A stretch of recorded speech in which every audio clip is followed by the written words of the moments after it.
Our first lesson here, our first video here regarding chapter 3 introduces the notion of radian measure. Up until now, almost all of your experience, I'm guessing, of working with angles has been primarily working with measuring angles with degrees. Degree has been the unit of measure. There are 360 degrees in a complete revolution of the circle. We're now going to introduce a different way to measure angles. It turns out this particular way of measuring angles is much more convenient, much more robust when we're dealing with the ideas, for example, ideas of the calculus. There are also ideas in physics. Many applications of trigonometry to actual real world circumstances require not working with degree measure, but instead working with radian measure. A radian is a different way to measure an angle. It's a different unit of measure. Just like a meter is different from a foot, just like a kilometer is different from a mile, a degree is different from a radian.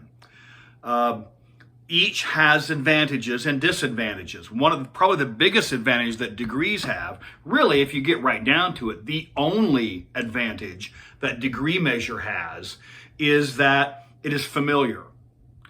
If you had grown up your entire life working with only radians, it would have seemed the most natural, ordinary, commonplace thing, and degree measure would have seemed to be unusual, weird, why are you bothering with that? Rather than, for what a lot of students, it's the other way around.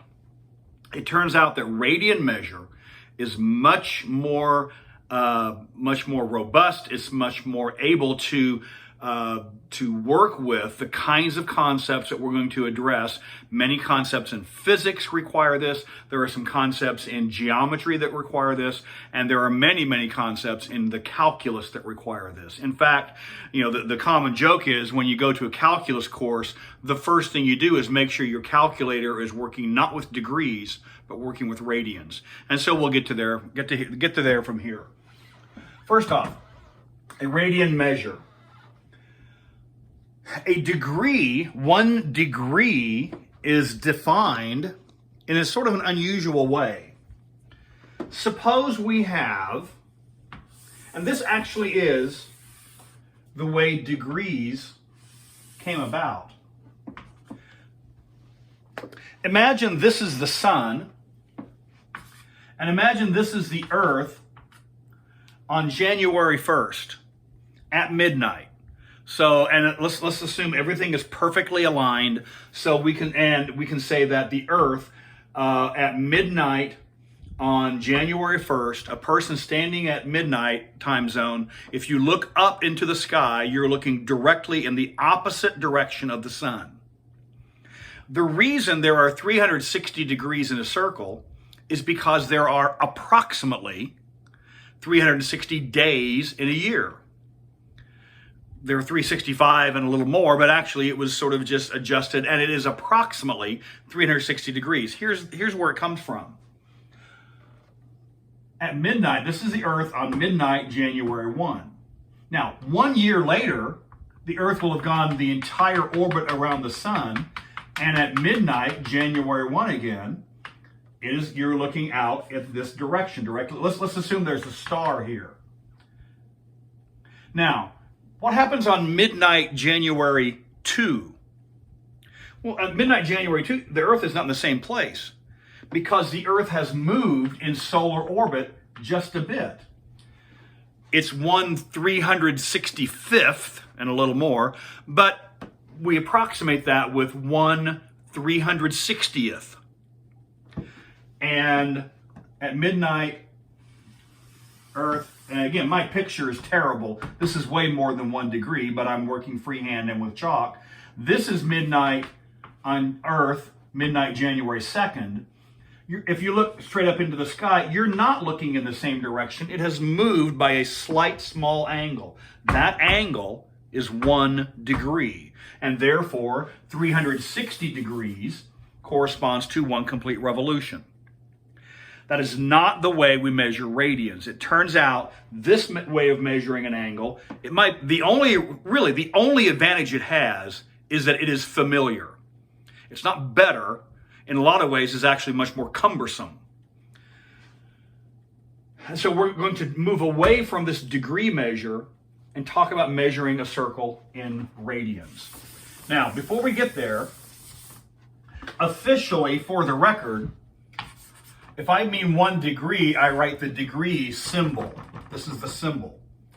If I mean 1 radian, officially you write radian, R-A-D. However, radians become so much the standard, radians become so ubiquitous. Everywhere you work, you're working with radians. Radians become so commonplace that this becomes the standard.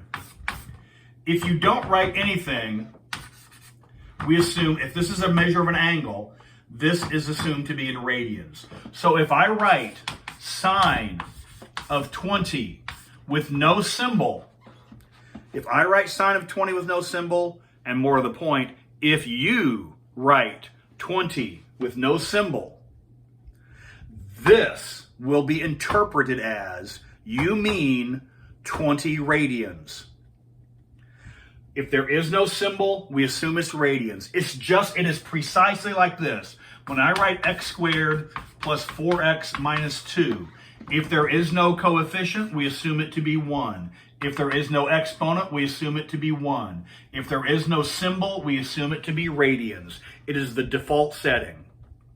If you mean degrees, and there are times when you will mean degrees, if you mean degrees, then you stinking better write the degree symbol. When I mean degrees, I need to write the degree symbol. When you mean degrees, you need to write the degree symbol. Because this and this, they are not equal. Sine of 20 degrees and sine of 20 are not equal, because that means radians and that means degrees. World without end, amen. That's it. So from this point forward, I've always been requiring you to write degrees. From this point forward, if you write no symbol, that will be interpreted as radians. All right, so now what is a radian in the first place? The measurement of a degree, if you think about it, it depends upon how fast the Earth is moving around the sun and how fast the Earth is spinning on its axis. If the spin were at a different rate, or if the orbit were at a different speed, then the angle would be slightly different depending upon how fast, what is the relationship between those two speeds, those two factors. Radian does not depend upon what's happening on Earth or Mars or Jupiter or the planet Zepton. Radians depend only upon a universal constant, which is pi, and a universal statement. The circumference of a circle is given by 2 times pi times the radius. This is the foundation for the definition of a radian. It's not some arbitrary spin rate, orbital velocity of some planet somewhere in the solar system. Radians are measured based upon this universal statement. Anywhere in the universe, the circumference of a circle is 2 times pi times the radius. Now, on planet Zepton, they might not say the word circumference, and they might not use that symbol for 2, and they might not use that symbol for pi, and they might not use that letter for r, and they might not call it radius. But the relationship is the same everywhere in the universe. And so this is a universal way of establishing the measurement of an angle. And this is how it's done. Suppose I have a circle.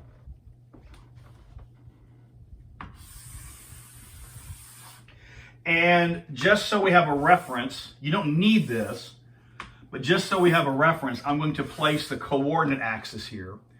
And this is not just any circle. This is the unit circle.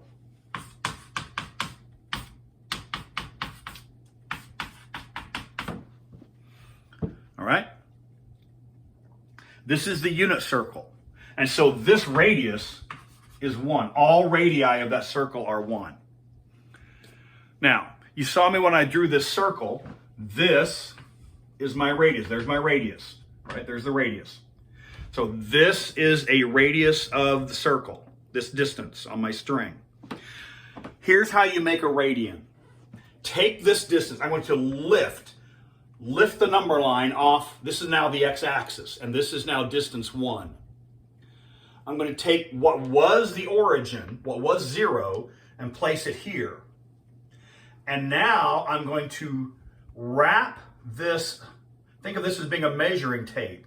Wrap this string around the circle, measuring 1 unit curved on this arc. This curved arc is the same length as this straight line.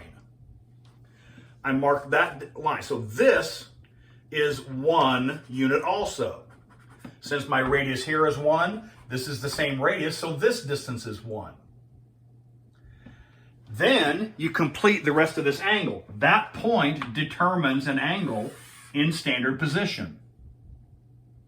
One thing to make note of, do we see that this is 1, this is the radius of a circle, that's also 1.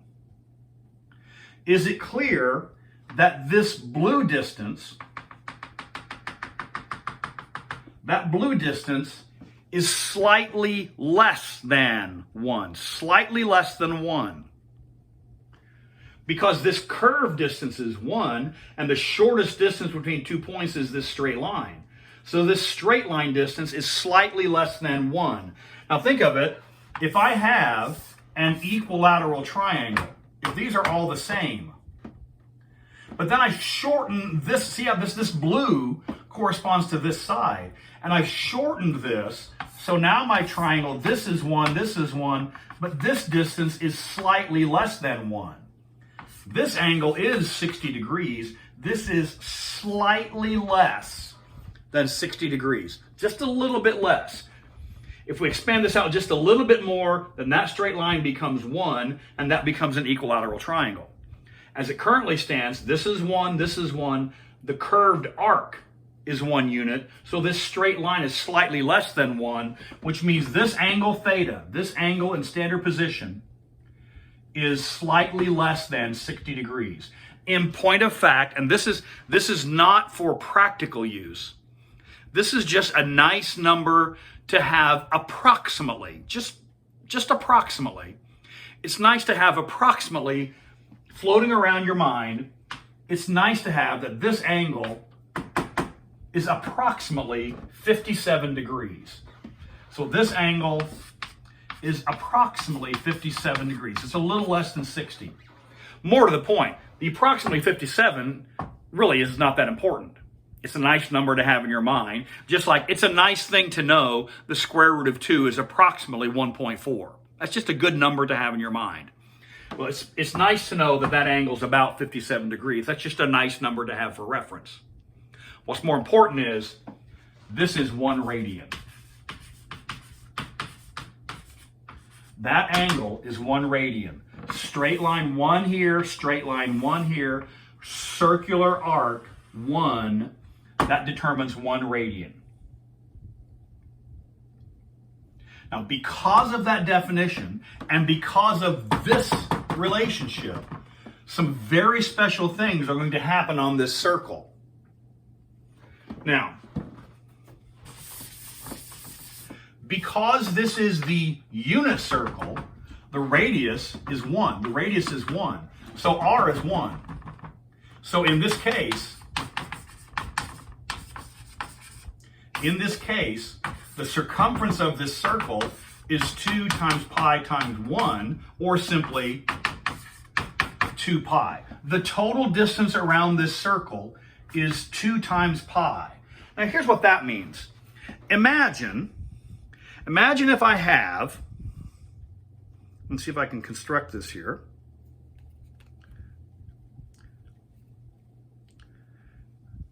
Imagine I have a number line. And I have, this is the number line. My string here is the number line, right? See, my string here is the number line going all the way out of the picture, all right? Imagine I take 2 pi. How much is pi? Pi is approximately, 3.14-ish. So 2 times that is about, what would that be? That would be 6.28 approximately, and a little bit more. If I take on my number line, instead of just taking 1 and wrapping around, imagine I take the entire distance of 2 times pi. Now 2 times pi is my entire distance. And if I start and wrap around the distance 2 times pi, that makes 1 complete revolution. Because that's the distance. That's the distance around this circle because that distance is 2 times pi. So here's the upshot of that. And this is the important takeaway. In degrees, 1 complete revolution is 360. In radians, and this is the big takeaway. For radians,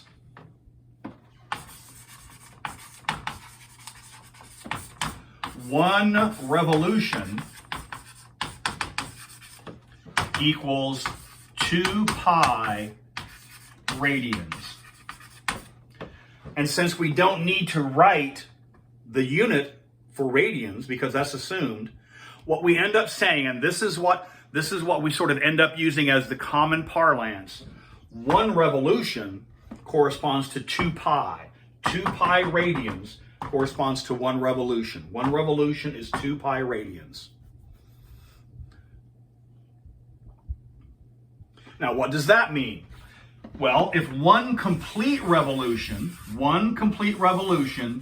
is 2 pi radians. What is 1/2 of a revolution? What's 1/2 of a revolution? Well, if all the way around is 2 times pi, that's all the way around, 1 revolution, then a half revolution should be a half of this.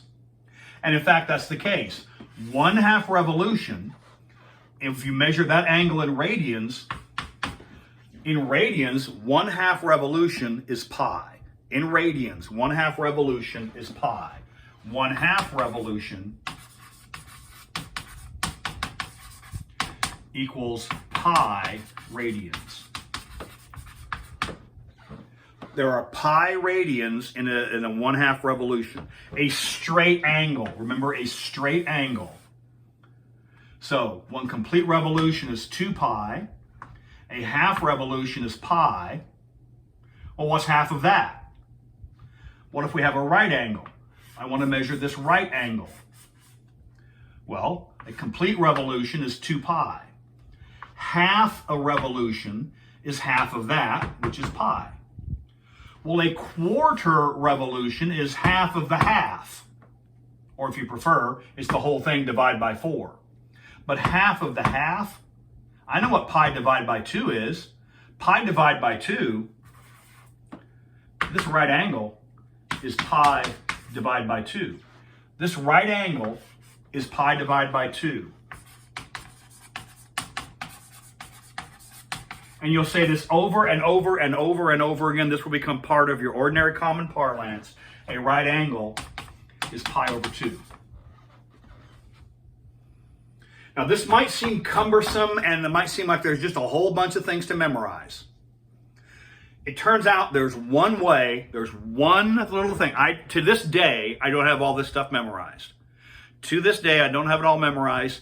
I learned a way back when I took trigonometry in high school back in 1957. And at the time, Mr. Blanchard told us a little way to remember something, and I've done it ever since, and it never steers me wrong. This is always the case. It is, I'm going to take this statement and get some mileage out of it. Because here's all we need. 1/2 revolution. Well, in radians, that's pi. 1/2 revolution is pi. But what is 1/2 revolution? What is 1/2 revolution in degrees? 1/2 revolution in degrees is 180 degrees. Pi radians equals 180 degrees. When I say equals here, I mean it's an angle of the same measure. So this now means angle of the same measure. Pi radians equals 180 degrees. And now any number you want, all you do is you set up a proportion. All you do is you set up a proportion. What if you want 90 degrees? 90. What if you want 90 degrees? 90. To get from 180 to 90, 90. You divide by 2. Well, if you divide that side by 2, you divide that side by 2. What if you want 45 degrees? 45 degrees is 180 divided into 4 equal pieces. 1, 2, 3, 4. So if you want 45 degrees, divide both sides by 4, divide both sides by 4. Eventually, you begin to recognize these. You do this so much, and you need to do this so much. You will do this so much because I'm just going to hammer this into your DNA. You do this so much, you recognize these basic ones without referencing this. But this is the translation to go from degrees to radians or radians to degrees. It doesn't matter how this plays out. Whatever you do to one side, do to the other. So this is 45 degrees. This is 45 degrees. This is 90. This is pi over 4 radians. This is 90 degrees. This is pi over 2 radians. Those are equal. Now, this also works for unusual number angles. Suppose for some reason you always start with this. Always start with that. And suppose you have some bizarre angle and you want to know that value in radians. All right? We want to know, just pick a value out of the blue sky. I want to know, suppose you're working with an angle that is size 58.5 degrees. Let's do 58.5 degrees. So you have 58.5 degrees and you want to convert to radians. All right? 58.5 degrees, convert to radians.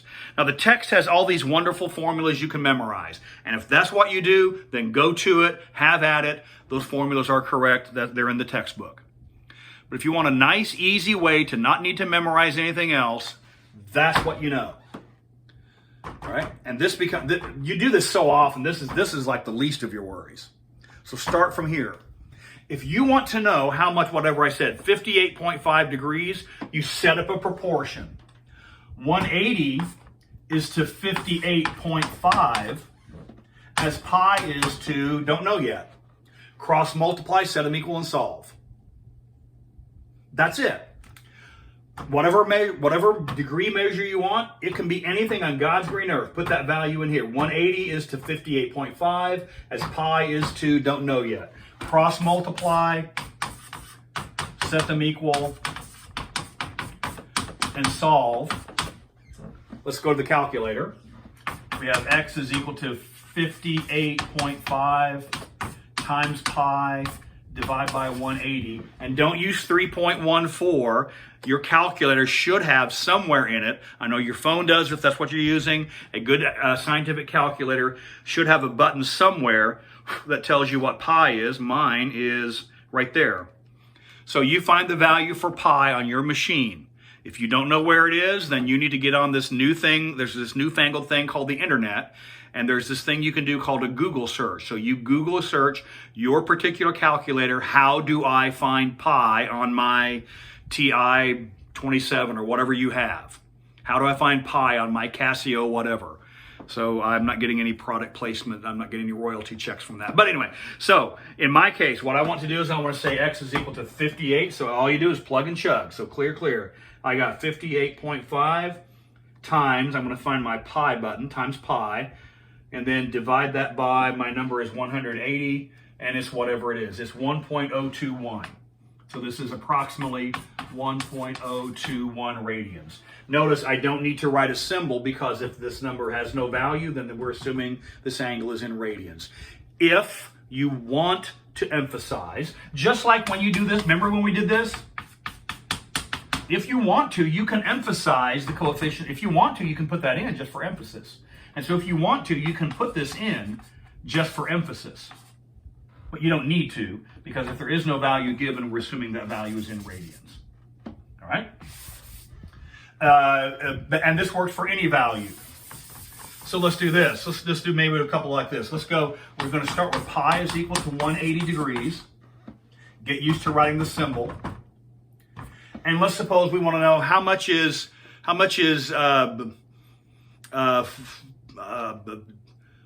473 degrees. 473 degrees. Just pick a number out of the blue sky. What is 470 degrees? 473 degrees? 180 is to 473, as pi is to don't know yet. Cross multiply, set them equal, and solve. So I have 180 times x is equal to 473 times pi. Divide both sides by 180.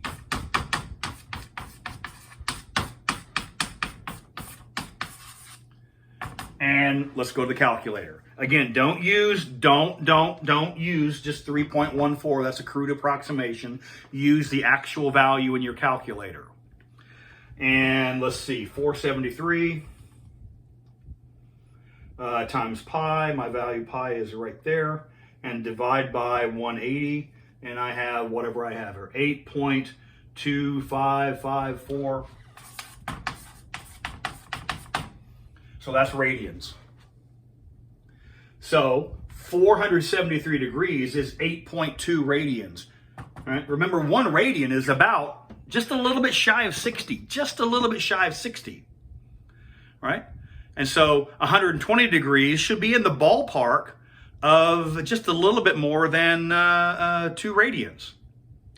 And 180 degrees is just a little bit more than 3 radians. Well, yes, 180 degrees is a little bit more than 3 radians. And so this relationship will allow you to find any value given any degree measure, and it works the other way. Suppose, for some reason, and I don't know why, but suppose you're asked, suppose you want to know, suppose you're given let's do 3.7 radians is how many degrees. So you work a problem, your answer is 3.7 radians. You're thinking, I don't know how big that is. Maybe the problem requires the degree measure answer. Maybe you just kind of want to know because you want to know how much that is. So suppose your answer is 3.7 radians.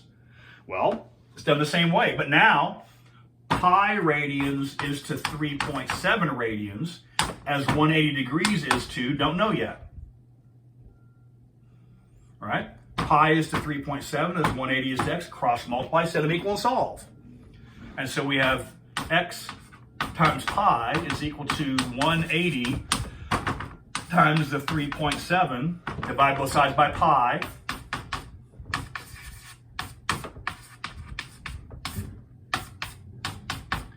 And let's go to the calculator. So it's the same procedure. This is the baseline from which everything will flow. As long as you know pi is equal to 180 degrees, this conversion will be straightforward. There's going to be more to it coming on later on as we get more developed. But this is the base from which everything comes, or on which everything sits. So I'm going to just do this one last little bit here. Let's clear. I'm going to go 180 times 3.7, then I'm going to divide it by my value of pi, and I have 211.994. This is an approximation, I've rounded, and what I have here is not enough. This is not sufficient. If you write this, if this is a short answer for the exam and you write this, that is wrong because this is in the degree measure. You must have the degree symbol if the angle is being measured in degrees. So, 1 complete revolution is 2 pi, 1/2 revolution is pi, and really this is where everything starts if you for some reason want to convert between the two. Eventually, there are certain angles that get converted so often that they occupy a special place in our mind. But this will work for any angle. If you're given a value in radians, then pi over that is equal to 180 over don't know yet. If you're given a value in degrees, 180 over the degree measure is equal to pi over don't know yet. And then cross multiply, set them equal, and solve. Make sure if your answer is in degrees that you must have the degree symbol.